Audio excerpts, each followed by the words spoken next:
area the size of a house, tied up in the wind. 30 knots, it's pushing it one way, and the strong current's taking it another. They're having difficulty. They're losing tremendous amount of time. They've lost another 100 metres. It could cost them any chance now of being first into Auckland. The squall is changing the shape of this exciting conclusion of the race. They've still got their spinnaker boom up. They've got most of the crew up forward of the main mast. They're all heaving and pulling and tugging as hard as they can go, but the damn spinnaker won't come in as they're trying to get it in. As this rain squall's coming across the bay between Whangaparo and Kawa. It's raining very heavily now, and we can hardly see the boats. They're only 200 metres away. Still, Fisher and Paykel hasn't got their spinnaker in. So Fisher and Paykel is losing more and more valuable time. As meanwhile, it is Steinlager too that's got disappeared. I can't see them, folks. They've gone. They're 600 metres away, and they've disappeared into a rain squall that's getting heavier and heavier. What drama out here in the area between Kawa Island and Whangaparo Peninsula. Will you believe it, with the commitment of these sailors, and the race has been won and lost.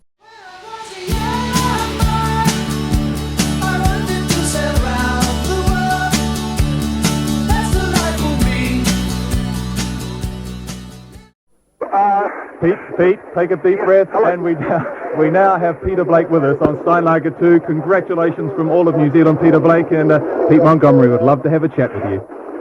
Well, Peter Blake, have you finally climbed your own Everest? I think 17 years, it's been worthwhile. Well, what are the feelings aboard? Well, there's a few lumps and a few throats, I can assure you, Peter, so the boys are just going to tidy up. We've got customs guys want to come on board. They're trying to put a hole in the top sides at the moment with their motorboat. There's a lot of enthusiastic people. I guess some of us are nearly near tears. It's the most extraordinary moment, I think, really. It's the highlight of everything. Is it relief? Is it pleasure? I think extraordinary relief, but at the same time, an enormous amount of personal satisfaction. I mean, a lot of people saying, well, you couldn't do it, or whatever, why bother keeping going back? And this is the reason why we bother keeping going back, because it's worthwhile. Never give up. And really, the foundation for this victory comes from an outstanding team of people. Well, it's people that make a project, Peter. I mean, the boys have been quite exceptional, and we've, had virtually no hard words amongst us at all. We have a lot of ribbing and a lot of fun, and everyone's really enjoyed it in their own way. It's been magnificent. I can't say enough for them. I mean, you may say, well, I'd say that about it if we won whatever, but I certainly wouldn't. And we get on like one big happy family, perhaps even better. And the nice thing, though, is that all the crew here have the support of their wives and girlfriends and relatives for what they're doing, which I think is fantastic, rather than just letting them go off and, into the wild blue yonder. They follow us round. They're interested all the time. It's a real family affair, and the nicest thing is that, as much as possible it's been with New Zealand, people associated with New Zealand. It's hopefully brought the country forward a little bit, given people a little bit of pleasure. It's certainly given me a lot. It's given my wife, kids a lot of heartache, and they're the ones who've borne the brunt of what I've been wanting to do, but that's fantastic of them. They've stood by me all the time.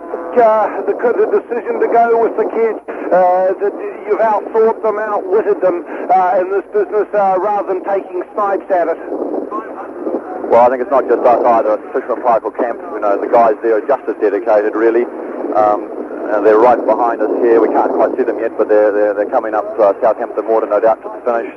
They have helped enormously, really, in helping us. So, New Zealand first and second, and I think the world will take note. We won this time. It's been terrific. It's taken me 5 goes to get it right. Some may say, well, that's ridiculous, but I think it's worthwhile. I'm not quite sure. Well, no, Pippa thinks it's worthwhile, but now that we've done it, 6 guns for 6 finishes. I'm just going to go on and on, people. I'm babbling a bit.